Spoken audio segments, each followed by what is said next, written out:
Finals ended the way Chelcy expected them to, abruptly, anticlimactically, and with a dull ache blooming behind her eyes. She didn't linger on campus after the last exam. There was nothing there she wanted to savor. The city had given her knowledge, pressure, and exhaustion in equal measure. And she had learned long ago that staying too long after finals only made the emptiness louder. By the time she merged onto the highway, the skyline already felt distant, like something she'd imagined rather than lived in. Crestwood waited. The farther she drove, the quieter the world became. Buildings thinned into trees. Noise softened into wind. Her grip on the steering wheel loosened as the road curved into familiarity. Long stretches of open land, fences stretching like quiet sentinels. The sky wide enough to breathe under. She didn't realize how tightly she'd been holding herself together until she didn't have to anymore. The gravel drive crunched beneath her tires just as the sun dipped low, washing the ranch in gold.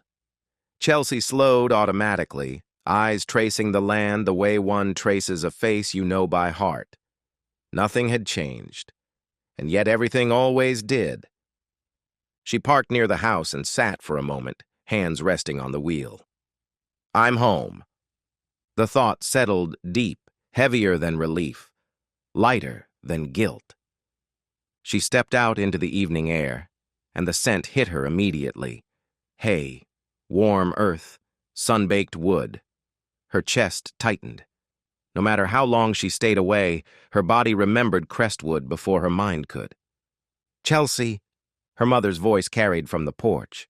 Mia stood there, arms crossed loosely, posture relaxed, but watchful, the stance of someone who kept a place running by sheer will.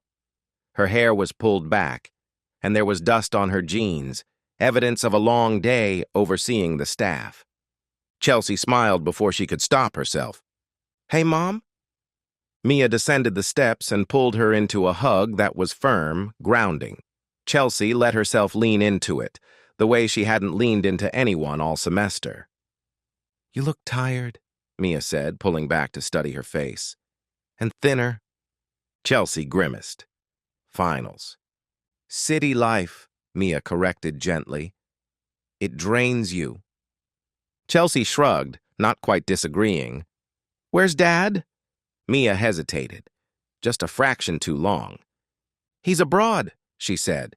And I'm going with him. Chelcy blinked. What? Just for a few weeks, Mia added quickly. He wants me there, and honestly, it's been years since I've gone anywhere that isn't this ranch. Chelcy forced a smile, though something small and uneasy shifted in her chest.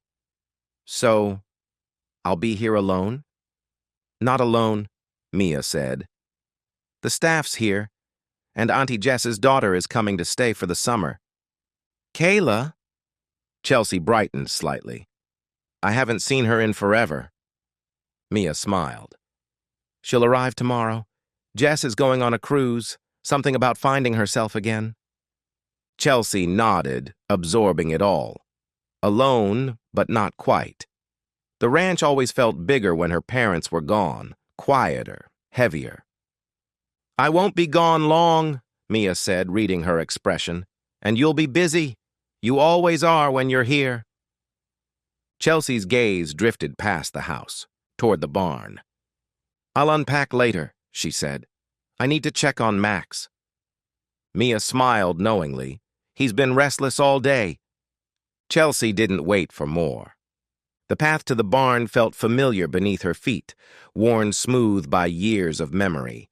With each step, the static buzz in her head eased. The migraines, the pressure, the relentless hum of the city. It all faded as the barn came into view. Then she heard it, a sharp, impatient snort. Hey, Chelcy called softly. The answer came immediately. A deep whinny echoed through the barn, followed by the unmistakable sound of hooves striking wood. Chelcy broke into a jog, laughter slipping free before she could stop it. All right, she said as she stepped inside. I'm here. Max stood in his stall, chestnut coat glowing in the low light, mane slightly wild from neglect only he would consider unforgivable. The moment he saw her, his ears snapped forward, attention narrowing completely onto her. For a moment, she just stood there.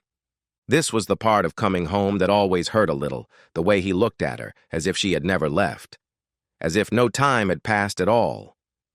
She crossed the space between them, dropping her bag without thinking, and pressed her hands into his mane. He leaned into her touch immediately, warm and solid and undeniably real. "I know," she murmured, forehead resting briefly against his. "I should have come sooner." Max huffed softly, then nudged her shoulder, harder this time, clearly unimpressed by excuses. "You try surviving finals week," she said lightly, though her voice wavered. She brushed him slowly, methodically, grounding herself in the rhythm. His breathing steadied. So did hers. Max had always been like this, unmoving when she needed something solid, restless when something was wrong. He knew her mood before she named them, responded to her without question. "You behaved?" she asked. Max flicked an ear and shifted his weight. "That bad, huh?" She smiled despite herself. When she finished, she leaned against the stall door, watching him chew, listening to the quiet sounds of the barn. This was what peace felt like. "I'll ride you tomorrow," she promised softly. "Just us. No schedules, no noise." Max lifted his head, ears pricked, attention sharpening. Chelcy didn't notice the way he went still afterward, or how his gaze lingered. Not on her, but on the far end of the barn, as if he were waiting. Chelcy woke the next morning to silence. Not the hollow kind the city carried, but the layered quiet of crestwood. Birds calling from the trees, the low murmur of wind through the grass, the distant clink of metal from the barn. For a moment, she lay still, staring at the ceiling, letting herself recalibrate. No alarms, no deadlines, no crowds. She dressed quickly, pulling on old jeans and a faded shirt, and padded downstairs. The house felt larger without her parents' presence, rooms holding their shapes but none of their movement. A note sat on the kitchen counter, held down by a mug. "Left early. Don't forget to eat. I'll call tonight. Love you. Mom." Chelcy folded the note and slipped it into her pocket without thinking. Then she grabbed an apple and headed outside. Max was already awake. He stood at the paddock fence when she approached, ears forward, eyes sharp. He didn't whinny this time, just watched her closely, like he was assessing something. "Morning to you, too," she said, swinging herself over the fence. He stepped toward her, then stopped, head tilting slightly. Chelcy frowned. "What?" Max snorted and turned his head toward the trail that led behind the barn. She followed his gaze. Nothing there. "You're being strange," she muttered, but clipped the halter on anyway. The ride was easy at first. The path behind the ranch curved gently through the trees, familiar and forgiving. Max moved beneath her like muscle memory, sure-footed and steady. Chelcy let her shoulders relax, her thoughts quieting with each rhythmic step. Then, without warning, Max slowed. Not spooked, not stubborn, listening. His ears flicked back and forth, body tensing just enough for her to feel it. "Max?" she asked quietly. He turned his head slightly, nostrils flaring. Chelcy scanned the tree line. "Is there someone there?" Nothing answered. After a moment, Max relaxed and continued forward. But the ease was gone. Chelcy felt it, a subtle shift, like a rhythm breaking and reforming incorrectly. When they returned to the ranch, a familiar car sat in the driveway. "Kayla!" Chelcy called, dismounting. A figure burst out of the house. "Chelcy!" They collided in laughter and limbs, hugging hard, the kind of hug that tried to compress years into seconds. "You got taller," Kayla said, pulling back, eyes bright. "Or maybe I just stayed short." You didn't warn me you were coming this early, Chelcy said. Kayla shrugged. Mom wanted me gone before sunrise. Cruise excitement. Chelcy smiled, then hesitated. So, she really left? Already on a ship, Kayla confirmed. Somewhere between freedom and bad decisions. They laughed, but something lingered beneath it. An awareness that both their mothers were gone, and the ranch was suddenly theirs. Kayla's gaze drifted to Max. Wow, he looks big. He is, Chelcy said automatically, and difficult. Max chose that moment to step closer to Kayla and sniff her shoulder.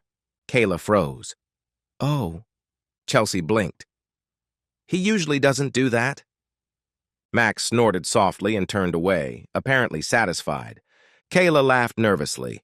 Guess he remembers me. From when we were kids, Chelcy asked. That was forever ago. Kayla didn't answer right away. Yeah, she said finally. I guess. They spent the afternoon settling into routines, unpacking Kayla's things, helping the staff, relearning each other's rhythms. It felt easy, nostalgic, almost comforting. Almost. At dinner, Kayla mentioned it casually. By the way, she said, poking at her food, the barn feels smaller than I remember. Chelcy frowned. Smaller?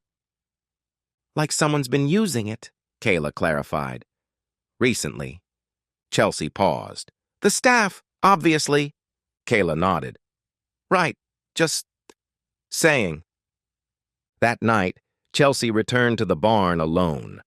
Max lifted his head when she entered, ears forward. But this time, there was something else in his posture. Expectation. Still weird? She asked softly. He stepped toward her, then stopped again, gaze fixed over her shoulder. Chelcy turned. Nothing. Her head throbbed faintly. Pressure, not pain. She squeezed her eyes shut, breathing slowly until it passed. When she opened them, Max was watching her closely. I'm fine, she whispered. He didn't look convinced. The next day, the barn smelled of hay and wood shavings, warm and familiar. Chelcy approached Max, hand outstretched, and he leaned into her touch, but then froze. Something was off. At the far end of the barn, leaning casually against the tackroom wall, was a boy she didn't recognize. Tall, dark-haired, and calm in a way that made her uneasy. He held a bridle loosely in one hand, but his presence felt wrong. Familiar, somehow, yet impossible. Max's ears pinned back. He stamped once, letting out a sharp nicker. He nudged Chelcy lightly with his nose, warning her. Chelcy tightened her grip on the reins. Who are you? Her voice trembled despite herself. The boy raised his hand slowly. I know Kayla. We grew up together. Chelcy blinked. You're Kayla's brother? Her tone was sharp, incredulous. He hesitated. Yes, Look, I know this is sudden. I wasn't exactly around for a long time. Chelcy's chest tightened. 10 years gone, no warning, no calls, and now you show up here, at my barn, on my horse? Max stamped again, clearly echoing her outrage, nostrils flaring. Chelcy pressed her palm into his neck, trying to calm him, and herself. I didn't mean to cause trouble, Sevi said quietly, stepping back slightly. I wanted to see Max. I've missed this place. And Kayla, of course. Chelcy's jaw tightened. Of course. He knows Kayla, not me. And still, Max seems... She glanced down at him, ears forward, alert, not hostile. Max's body seemed to recognize something in Sevi, something Chelcy couldn't yet understand. Kayla's cheerful voice rang out suddenly.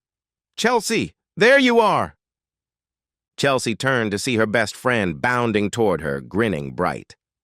Finally, you two see each other again, Kayla said, eyes sparkling as she looked between Chelcy and the stranger. I didn't think this summer could get any more interesting. Chelcy's jaw tightened further. Interesting? She repeated, casting a sharp glance at the boy. Sevi, he said, voice steady but cautious. Kayla's brother. I know I disappeared a long time ago, but I'm here now. Chelcy felt the familiar pulse behind her temples, a migraine, or memory, or both, and shook her head to clear it. I don't know if I can trust you, or understand why you're here. Sevi's shoulders tensed, but he didn't argue. I don't expect you to. I want a chance to explain, to make things right. Chelcy mounted Max quickly, her heart hammering. We'll see about that, and stay away from Max. Sevi didn't move to stop her. He just watched quietly as she rode toward the paddock, Max walking calmly beneath her. But Chelcy could feel the horse's alertness, his silent assessment of the stranger still in the barn. Kayla lingered at the doorway. Chelcy, don't be too harsh. He really is trying, she said softly. Chelcy didn't answer. Max whinnied softly, nudging her shoulder, grounding her. At least she could trust him. And yet, as they trotted across the field, Chelcy felt a nagging unease, like a shadow stretching over the summer she thought she knew. Chelcy guided Max across the paddock, the horse's hooves kicking up soft clouds of dust. She kept her eyes on the path, deliberately avoiding Sevi's gaze. The barn door creaked behind her, a reminder that he was still there, watching, waiting. Max, sensitive as ever, sensed the tension radiating off her.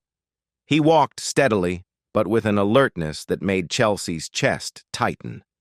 She could feel his muscles coiled beneath her, ready for anything, protective, cautious, attuned. I can walk him for you, Sevi called after a few paces, voice careful. I know you probably don't trust me, but I can help. Chelcy's grip on the reins tightened. I don't need help, she said sharply, and I don't owe you anything. Sevi stopped a few feet behind them, hands raised in surrender. I get it. I really do. I don't want to make this harder than it already is. Chelcy didn't answer. Max whinnied softly, nudging her shoulder as if acknowledging her frustration, but also signaling a quiet question. Can he be trusted? She shook her head, trying to clear the pulse of unease in her temples. No, not yet. He's a stranger. 10 years have gone by.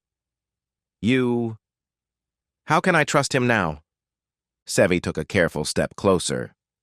Chelcy, Max isn't the only one who remembers me. I don't care if he remembers you, Chelcy snapped, cutting him off. I'm the one in charge here. I don't know you, and I don't want to know you, not yet. Max shifted under her, restless but steady, ears flicking toward Sevi. Chelcy felt the horse's silent insistence. He's reading him. Pay attention. I understand, Sevi said quietly, tone measured. I'll wait. I just hope over the summer you'll let me explain. And maybe... He paused, looking at Max. Maybe I can earn his trust, too. Chelcy scoffed, forcing a laugh that didn't reach her eyes. Good luck with that. He's picky. Max snorted, as if on cue, nudging her hand gently. Chelcy exhaled, letting her fingers brush along his mane. For a brief moment, the tension eased, not from Sevi's words, but from Max's presence. He was her anchor, her gauge. If he relaxed, maybe Sevi could prove himself. The morning went on with chores. Chelcy kept her distance, riding Max across the fields and ignoring Sevi when he lingered at the barn's edge. Yet every so often, Max would glance back toward the boy, ears flicked and muscles tensed in subtle acknowledgement. At one point, Sevi walked alongside the paddock fence. I can help feed the horses if you want, he offered. Chelcy shook her head. I said I don't need help. Max nudged her again, softer this time, and Chelcy couldn't ignore it. The horse's eyes, so intelligent, so steady, seemed to say, he's not a threat, but watch him, learn him. Later, as she brushed Max's coat, Chelcy caught herself staring at Sevi from the corner of her eye. He was careful, methodical, handling the horses with respect and calm that mirrored Max's own temperament. Something in her chest tightened. Not anger, not exactly, but confusion. A sharp pulse of pain flared behind her temples. A memory? A warning? She couldn't tell. Shaking her head, she muttered, "Focus. Focus on Max." Max leaned into her hand, nudging her gently. Chelcy let out a shaky laugh, feeling the tension ease slightly. He had been her anchor for years. If she paid attention to him, maybe she could survive the storm this summer was quietly brewing. Sevi stayed nearby, quiet, respectful, trying not to push.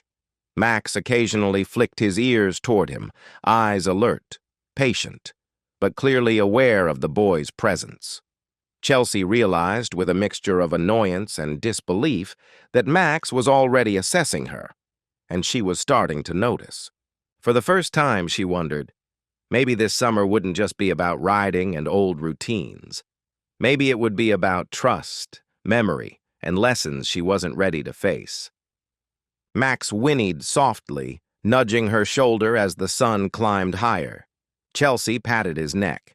"Yes, boy, I know, we'll figure this out, but on our terms." The weeks at Crestwood passed in a lazy golden rhythm, each day stretching long and warm across the fields. Chelcy and Max moved together like a single pulse, steady and familiar, while Sevi quietly integrated himself into the routine.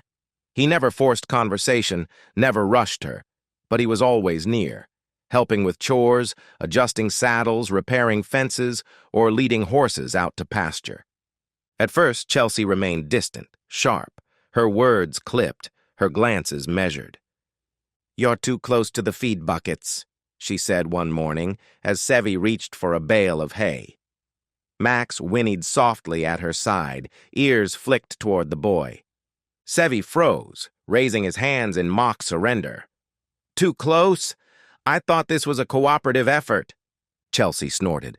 "It's my barn, my horses, cooperative only if you don't screw it up."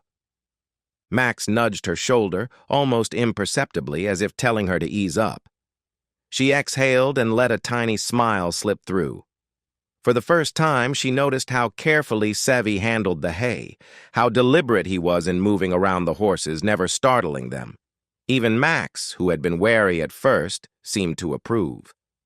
Later, as they rode along the ridge trail, Chelcy caught herself stealing glances at him. How he moved with an ease she hadn't expected. How he watched the horses with quiet attentiveness. She felt the first pangs of something she didn't want to name. Curiosity, edging toward something more. By the second week, conversation began to sneak in. It was small things. Sevi's soft voice pointing out a loose fence board, Chelcy laughing at a joke he made about Max refusing to jump over a puddle, or a shared quiet moment watching the sun set behind the ridge. One evening, Chelcy brushed Max's mane while Sevi adjusted the bridle nearby. Max's ears flicked back and forth, alert but relaxed. "You're too calm with him," Chelcy said quietly, not looking up.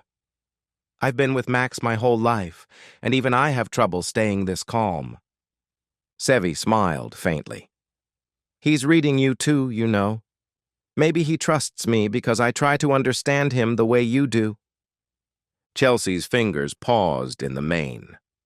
Her heart stuttered. "Maybe," she said softly, more to herself than to him. A memory, or a shadow of one, flashed behind her eyes. Warmth, laughter, a feeling of safety she couldn't place. Her temples throbbed faintly, and she shook her head. "Ugh, headache," she muttered, pressing her fingers to her forehead. Sevi glanced at her, concern knitting his brows. "Chelcy, are you sure you're okay?" "I'm fine," she said quickly, brushing it off, though Max nudged her gently, reminding her to breathe. By the third week, Chelcy found herself watching him more than she wanted to admit. The way he adjusted the saddles, the gentle way he encouraged Max to cooperate, the way his laughter carried across the field, all of it tugged at her chest in ways she couldn't yet understand. One afternoon, they rode side by side through the meadows. Chelcy nudged Max toward a small jump. Max balked, ears flicking toward Sevi. "Come on, boy," Chelcy said. "You've done this 1,000 times." Sevi called out from his horse, teasing lightly.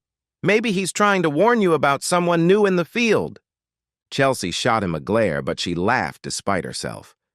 "Don't push your luck, Sevi." Max whinnied softly, nudging her shoulder again, and she felt a rush of warmth. Not from the sun, not from the breeze, but from something she couldn't name. By the 4th week, Chelcy's walls had softened. She began sharing small details about her life in the city, what finals had been like, and even a story or two from her childhood. Sevi listened, genuinely attentive, asking questions, laughing in the right places. "City life sounds exhausting," Sevi said one evening as they sat by the creek, Max grazing nearby. "And you managed to come back here and handle everything like you own the place?" Chelcy smiled, brushing a stray hair from her face. "Somebody has to, and it helps having Max. He keeps me grounded." Sevi's gaze flicked to the horse, then back to her. "I get it. You two, you have a bond most people can't understand." Chelcy felt her chest tighten, heart skipping. "He's not just a horse," she murmured. Max nudged her gently, reminding her that she was safe, that the moment was real. Later that night, Chelcy lay awake in her room thinking about Sevi, about the way he had been patient, attentive, quiet but present, about Max nudging her when her thoughts swirled too wildly, about the flashes she couldn't place, the warmth that lingered in her chest whenever he smiled.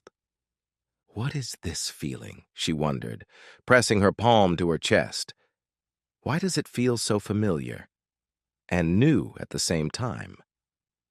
By the 5th week, the flashes were stronger. Bits of memory appeared in fragments, a laugh, a touch, a warmth she couldn't name. Each time, Sevi's presence triggered a reaction she couldn't ignore, her cheeks heating, her chest tightening. Max sensed it too. His ears flicked toward Sevi, eyes alert, occasionally nudging Chelcy gently as if telling her to pay attention, to trust, but also to be cautious. One evening, after a long ride, Chelcy dismounted and leaned against Max's neck. Sevi approached slowly, hands visible, careful. "You okay?" he asked softly, concern in his voice. Chelcy shook her head. "I don't know. Something's weird. My head, it's like—" She pressed her temples, frustrated. Sevi stepped closer, gently resting a hand on her shoulder. "I'll stay with you. Don't push yourself." Max whinnied, nudging her leg, and Chelcy felt grounding, letting the horse's calm presence anchor her. But when she looked up at Sevi, heart thudding, she couldn't deny the strange pull she felt. It was a pull she couldn't name, a spark she couldn't resist, and a mystery she couldn't yet unravel. The late afternoon sun cast long shadows across the ranch, painting the fields in gold and amber. Chelcy was brushing Max's coat in the paddock, trying to steady her nerves after a morning that had felt heavier than usual. The flashes of memory, the warmth, the laughter, the familiarity, had been growing stronger, more insistent. Sevi approached quietly, holding a bucket of water. His dark eyes were soft, but there was a tension in his shoulders, a subtle tightness that didn't go unnoticed. "You've been quiet today," he said gently. "Everything okay?" Chelcy's fingers tightened on the brush. "I'm fine," she said sharply. "Just leave it." Sevi frowned, taking a cautious step closer. "Chelcy, you know I'm not trying to—" "I know what you're doing," she snapped, stepping back. "You're treating me like I'm just Kayla's best friend, like I need your protection." Sevi's brow furrowed. "I'm not. You're not just anyone. I care about you." I don't need you hovering over me every second, Chelcy interrupted, voice rising. I can handle things on my own. Max is enough, isn't he? Max whinnied softly, stamping a hoof, nostrils flaring, sensing the tension radiating off both of them. He nudged Chelcy gently, pressing against her leg as if reminding her to breathe, to calm down. Sevi ran a hand through his hair, frustrated and hurt. I'm just worried. You've been having these episodes lately, these visions. I don't want anything to happen to you. I care. I said I'm fine, Chelcy shouted, spinning on her heel and storming toward the barn. Her chest heaved, cheeks flushed, but Max trotted alongside, keeping pace, his calm presence a tether. Sevi exhaled sharply, muttering under his breath. Why do I always make it worse? He stepped outside, lighting a cigarette to calm his nerves, pacing near the fence as the golden light dimmed. Chelcy sat atop a bale of hay inside the barn, gripping Max's mane. The flashes of memory throbbed behind her temples. Painful, confusing, and she pressed her head into his neck, letting the steady rhythm of his heartbeat calm her. An hour later, the scent hit first, smoke. Faint at first, then unmistakable, acrid and sharp. Chelcy's eyes widened. Fire! She screamed, jumping to her feet. Max whinnied loudly, ears pinned, nostrils flaring. The horse stamped, pawing the ground, and pressed against Chelcy, nudging her toward the safest path out of the barn. Sevi stumbled in from the porch, coughing violently. Chelcy, stay low, he yelled, grabbing her arm. Max pressed closer, guiding her with careful nudges, chest against her leg. Sparks flew overhead as flames licked the wooden beams. The smoke thickened, stinging her eyes, but Max's calm presence kept her focused. Step by step, he led her toward the stalls where the other horses were trapped. Sevi grabbed the halter of one of the frightened horses, coaxing it toward safety. Max whinnied sharply, circling to direct them, guiding the remaining horses with precision and urgency. He wasn't panicked. He was leading, protective, a steady anchor in chaos. A beam splintered near Chelcy's feet. She froze, heart racing. Max stamped loudly, whinnying, nudging her back just in time. Relief washed through her as she realized he had saved her in more ways than one. One by one, the horses were led to the paddock. Smoke choked the air. Flames gnawed at the barn, but Max stayed vigilant, guiding Chelcy and Sevi with unspoken intelligence. Finally, standing in the paddock amidst ashes and smoke, Chelcy sank to the ground, burying her face in Max's mane. The horse nudged her, chest warm, ears forward, steady. She exhaled shakily. Sevi collapsed against the fence, soot and sweat on his face. We made it, he whispered. Chelcy looked at him, heart still pounding, and then at Max, whose steady presence had carried them through the danger. She realized the truth. She couldn't have done this without him. The smell of smoke still clung to her clothes and hair as Chelcy was wheeled into the ER, the chaos of the fire behind her, but the adrenaline still thrumming through her veins. Nurses moved quickly around her, checking vitals, cleaning soot from her skin and bandaging minor cuts. Sevi hovered near her bed, dark eyes tense, hands clenched into fists at his sides. He hadn't left since she arrived, but there was nothing he could do except be there, watching, waiting, wishing he could undo the chaos. Chelcy's gaze swept the room, then fixed on him, chest tightening. For a moment, I actually feared you had caused this. Sevi froze. Chelcy, no, I swear, I never. You lit a cigarette earlier, and I saw you step outside, she said, voice trembling. And then everything went up in flames. I couldn't tell if you were hiding something worse. Sevi's shoulders slumped, relief and guilt mingling in a heavy exhale. I never imagined it would get this far. I'd never put you in danger. Never.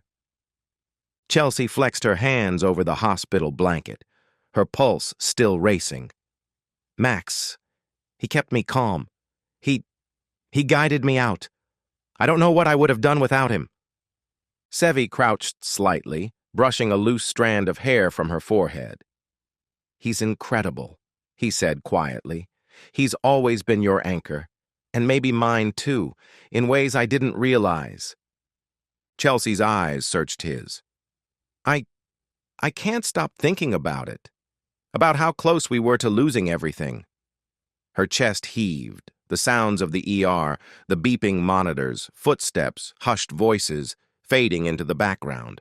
Sevi leaned closer. "Chelcy, I'm so sorry. For the fire, and for the years I wasn't here, leaving you in the dark. I never wanted you to get hurt. Not now, not ever." Chelcy's vision blurred slightly. A sharp, familiar pain stabbed at her temples, the kind that had caused her to forget before. She pressed her palms to her head, trying to stop the throbbing. I think I need to," she started, but the words were cut off as the pain struck fully, unrelenting. Sevi's eyes widened. "Chelcy!" Her knees buckled and she collapsed onto the bed, gasping. "Ah, my head!" Sevi caught her quickly, holding her steady as a nurse rushed over. Stay with me, Chelcy!" he shouted, panic lacing his voice. Max's presence, imagined yet intensely felt in her mind, grounded her. Steady warmth, gentle nudges, calm heartbeat. She clung to that feeling as the room swirled around her, the pain pulsing with every heartbeat. The sunlight filtered weakly through the hospital blinds, casting soft lines across the white sheets. Chelcy's eyelids felt heavy, stubbornly refusing to open. Her body ached in unfamiliar ways, limbs stiff and bruised. Somewhere deep in her chest, a dull warmth pulsed, a heartbeat she recognized even before she saw it. Max. She imagined his chestnut coat glinting in the sunlight, the steady rhythm of his breathing, the way he always nudged her when she needed grounding. 3 days had passed. 3 days of unconsciousness.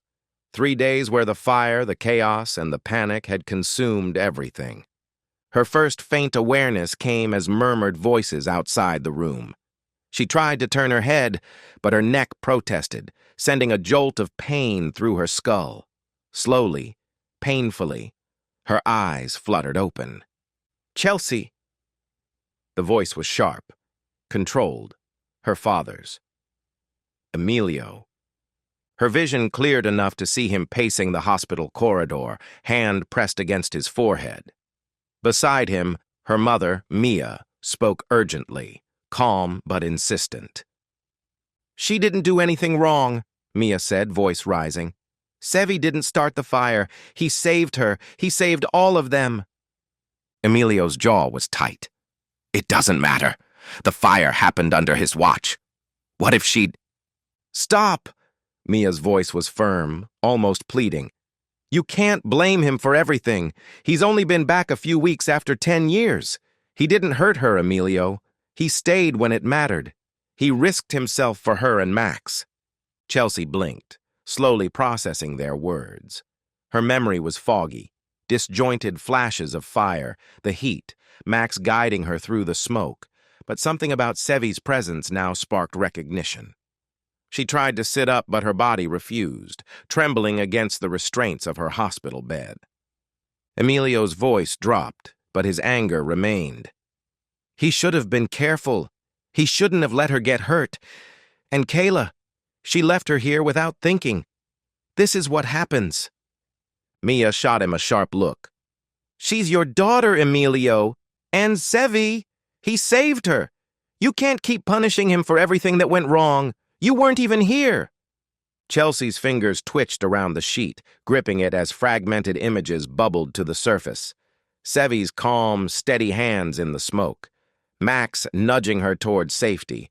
Sevi's eyes catching hers with desperation, guilt, and something she couldn't yet name. Her chest tightened as she realized the depth of it all.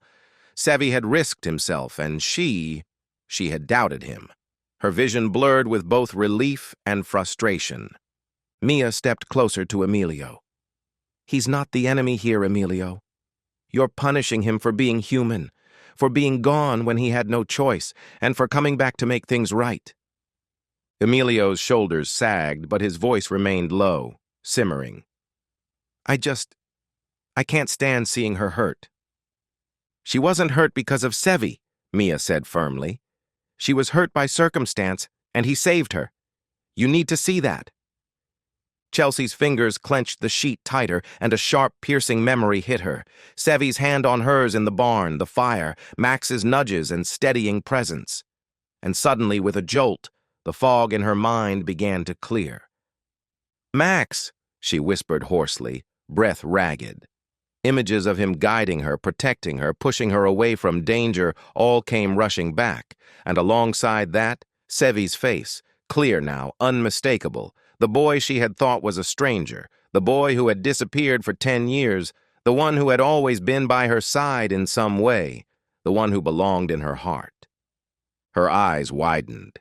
She could feel the weight of her memory returning, like sunlight breaking through clouds. The realization struck her fully.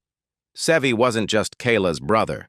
He had always been part of her life, part of her story, and her heart had recognized him long before her mind did. Mia's voice broke through the memory flood.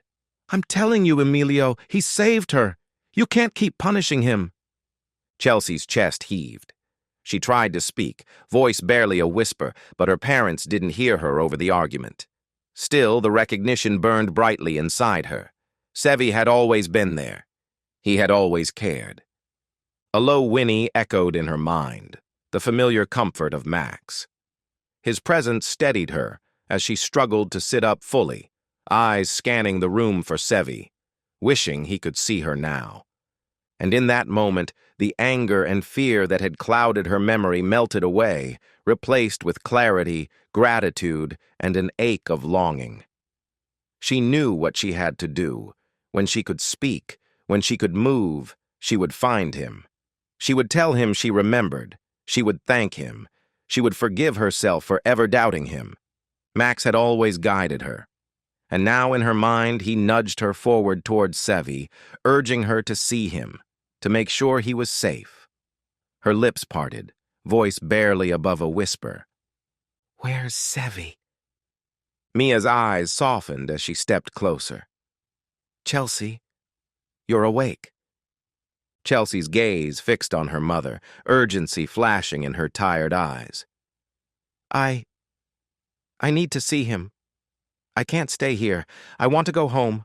Please." Emilio's jaw tightened, worry etched deep into his face. "You just woke up. You can't—" "I said I want to go home," Chelcy interrupted, voice weak but firm, surprising even herself. Her fingers clenched the hospital blanket. "I need to see Sevi. I want him at the house. Now." Mia exchanged a glance with Emilio, gently taking his arm. "Let her," she said softly. "She knows what she's doing. She's asking for him." Chelcy struggled to sit up slightly, supported by the pillows, but the effort alone left her breathless. She didn't need to walk. She only needed to be discharged, only needed to call Sevi to come to the ranch, and Max's presence in her mind steadied her. "I can't get out of bed yet," she admitted, "but you need to bring him here. Tell him to come. Now." Mia nodded, stepping closer. "I'll call him. Don't worry. He'll be here soon." Emilio exhaled sharply, tension still coiled in his shoulders. "You're sure you're ready for this?" Chelcy's eyes glinted with determination. "Yes. I need him. And Max. He'll know what to do. He always does." From the doorway, she could hear the muffled remnants of their earlier argument, her father's anger, her mother's insistence, but it no longer mattered. She focused on the vision in her mind. Max's steady warmth, Sevi's familiar presence, the ranch waiting for them. With a final, soft whisper, barely audible even to herself, she asked again, this time with conviction. "Sevi, come to me." Mia's eyes softened as she stepped closer. "Chelcy, you're awake." Chelcy's gaze fixed on her mother, urgency flashing in her tired eyes. I need to see him. I can't stay here. I want to go home. Please. Emilio's jaw tightened. Worry etched deep into his face. You just woke up. You can't. I said I want to go home, Chelcy interrupted, voice weak but firm, surprising even herself. Her fingers clenched the hospital blanket. I need to see Sevi. I want him at the house. Now. Mia exchanged a glance with Emilio, gently taking his arm. Let her, she said softly. She knows what she's doing. She's asking for him. Chelcy struggled to sit up slightly, supported by the pillows, but the effort alone left her breathless. She didn't need to walk. She only needed to be discharged. Only needed to call Sevi to come to the ranch, and Max's presence in her mind steadied her. I can't get out of bed yet, she admitted. But you need to bring him here. Tell him to come. Now. Mia nodded, stepping closer. I'll call him, don't worry. He'll be here soon. Emilio exhaled sharply, tension still coiled in his shoulders. You're sure you're ready for this? Chelcy's eyes glinted with determination. Yes, I need him. And Max, he'll know what to do. He always does. From the doorway, she could hear the muffled remnants of their earlier argument, her father's anger, her mother's insistence. But it no longer mattered. She focused on the vision in her mind. Max's steady warmth, Sevi's familiar presence, the ranch waiting for them. With a final soft whisper, barely audible even to herself, she asked again, this time with conviction. Sevi, come to me. The sun hung low over Crestwood, casting golden streaks across the paddocks. Chelcy sat propped up in a chair near the sliding doors of her family home, still pale from the hospital stay, her body weak, but her mind razor-sharp. Max was nearby, grazing lazily, but his ears flicked constantly toward the driveway, alert. He knew something was coming. Chelcy's heart thudded as she listened for the sound of tires crunching gravel. Her hand absent-mindedly stroked Max's mane, the familiar warmth grounding her. Every fiber of her being was focused on one thought. Sevi.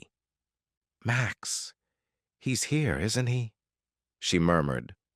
The horse whinnied softly, nudging her hand as if confirming it. The distant rumble of a car engine made her breath catch. She stood slowly with assistance from a nearby cane, leaning on it, eyes fixed on the driveway. And then she saw him. Sevi stepped out of the car, eyes scanning the yard until they locked on her. His steps were quick, careful, but full of that familiar confidence she had always remembered. He had changed, older, stronger, but the same eyes, the same way he carried himself. Chelcy, he breathed, stopping a few feet away. His voice was low, laden with relief and fear. Are you really okay? Tears pricked her eyes, but she ignored the physical weakness threatening to pull her back. She moved a step closer, her voice trembling but unwavering. I'm fine. You saved me, Sevi. You saved me and Max. Sevi's chest rose and fell rapidly. I thought I lost you. I'm so sorry for everything. The years I wasn't here, leaving you in the dark and... His voice broke, thick with emotion. Chelcy's eyes filled and she stepped closer despite her weak legs. Max shifted, nudging her gently, then moving toward Sevi, chest high and mane flowing in the wind. The horse's presence was protective yet approving. Sevi knelt beside Max, brushing the horse's neck before slowly extending a hand toward Chelcy. She took it immediately, gripping it tightly, feeling the warmth she hadn't realized she'd missed. I remember everything now, she whispered, voice trembling. Everything. I remember you, Sevi. Sevi's eyes widened, disbelief mingling with joy. You remember me. She nodded, tears streaming freely now. Max nudged her shoulder again, whinnying softly as if urging her to lean on him, to let the reunion sink in. Yes, and I need you here, always. Sevi's lips curved into a small, shaky smile. He pulled her into a careful embrace, mindful of her weakened state. I'm here. I'm not leaving. I swear. Max whinnied, tossing his mane proudly, stamping his hooves softly as if celebrating the moment. He circled around them, ears pricked, eyes gleaming with satisfaction. It was as if he knew the danger had passed, the heartache healed, and their bonds were finally whole. Chelcy rested her head against Sevi's chest, breathing in the scent of him, of safety, of home. Her hands still clung to his, Max's warmth at her side, and for the first time in weeks, her mind and heart were completely at peace. I missed you, she whispered. Sevi tightened his hold. I've missed you every single day I was gone, but I'm here now, and I'm not going anywhere. Max nudged them both again, his chest rising and falling with a calm confidence that grounded them even more.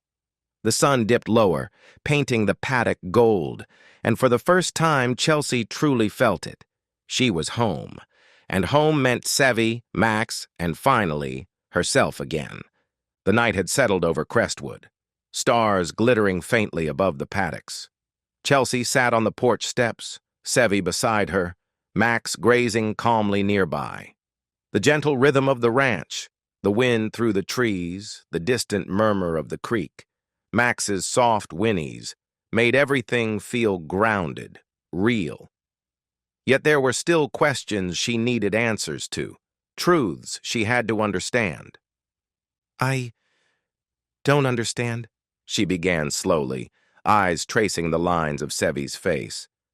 Why did I forget? Sevi exhaled, voice low, almost apologetic. Chelcy, it wasn't natural. It wasn't just time or trauma. You had an accident when you were younger. After that, your memories of me, of us, they triggered migraines, intense ones. Auntie Jess, He paused, searching her face. She stopped me from seeing you because she was worried it would hurt you. Chelcy blinked, the fog in her mind slowly lifting. So, you were here? You wanted to see me? Sevi nodded, squeezing her hand gently. Every summer I was here, I stayed hidden. I always spent time with Max. He's the only one who truly knew I was around. He never forgot you. That's why he accepted me so easily when you finally came back. And this summer, we thought it was the right time. You were older, the migraines less severe, and both your parents were away. Tears pooled in Chelcy's eyes as the pieces fell into place. All this time, I didn't even remember. Her voice trembled. And Auntie Jess, she thought she was protecting me? Sevi nodded again, a shadow of guilt in his eyes. She did. She wanted to keep you safe, and I went along because I didn't want to hurt you. But I hated hiding, hated leaving. Chelcy leaned into him, feeling the weight of lost years melt away. You stayed close all these years, and Max, he knew. Max nickered softly, nudging her shoulder as if confirming every word. His warm presence reminded her that bonds, human or animal, could endure absence, secrets, and time itself. Sevi brushed a strand of hair from her face, voice quiet and firm. Chelcy, I'm here now. No more hiding. No more forgetting. And I'm not leaving again. She lifted her head, eyes meeting his. I remember everything now. Every memory. Every feeling. And I want this. I want you. Sevi's lips curved into a relieved smile, fingers intertwining with hers. You have no idea how long I've waited to hear that. A soft breeze swept across the porch, rustling the trees and carrying the faint scent of hay and earth. Max shifted, resting his head on Chelcy's lap, content, steady, and unwavering. He had been the silent guardian of their hearts all along. Chelcy leaned back, letting the warmth of Sevi and Max surround her. This summer, it was more than just the fire, more than just everything. It brought us back together, and I understand now. I can trust, I can forgive, and I can love. Fully. Sevi rested his forehead against hers, whispering, "And I will spend every day making sure you never doubt that again." The night wrapped around them like a promise, and for the first time in years, Chelcy felt whole. Max whinnied softly, tossing his mane, echoing the quiet joy of the reunion. The ranch, the stars, the warmth of love and memory, they were all hers again.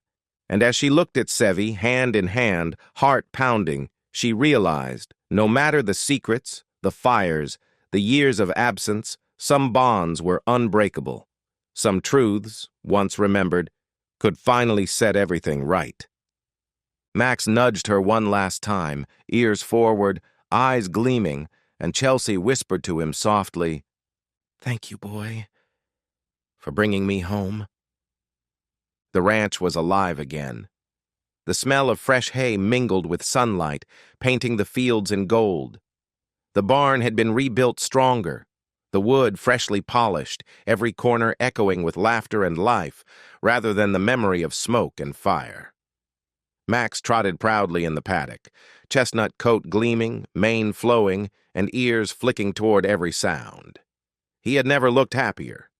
Chelcy stood near the fence, sunlight warming her face, brushing Max's mane with gentle strokes. The fire, the hospital stay, the weeks of tension, they felt like distant memories now, softened by the rhythm of daily life and the certainty of the bonds she had regained. Sevi approached quietly from the barn, holding a halter and a bucket of water. His smile was calm, confident, and full of the warmth she had missed for so long. "He's been restless," he said softly.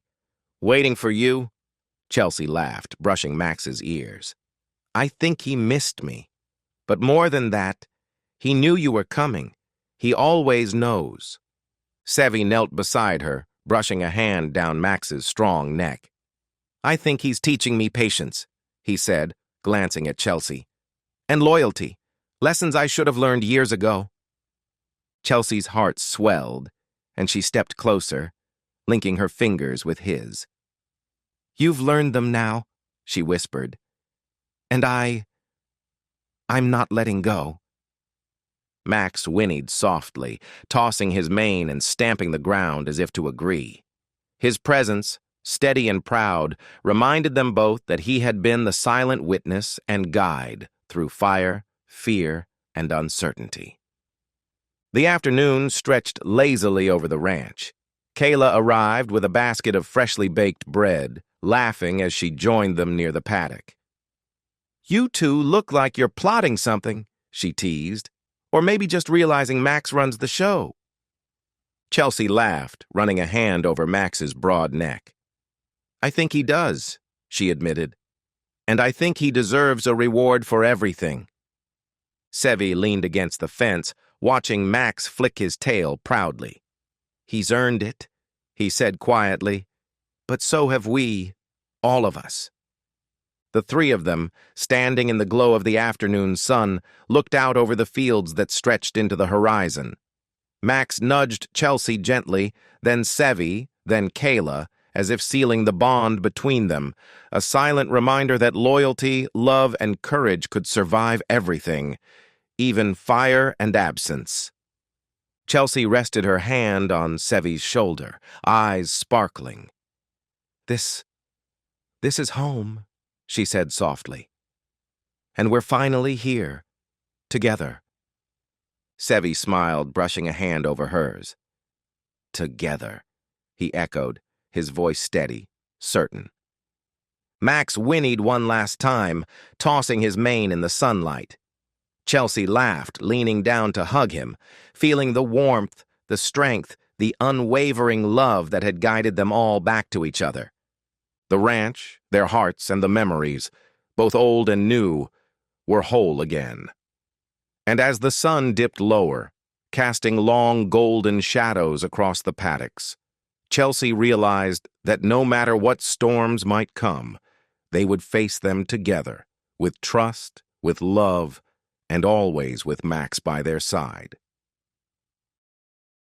Thank you for listening.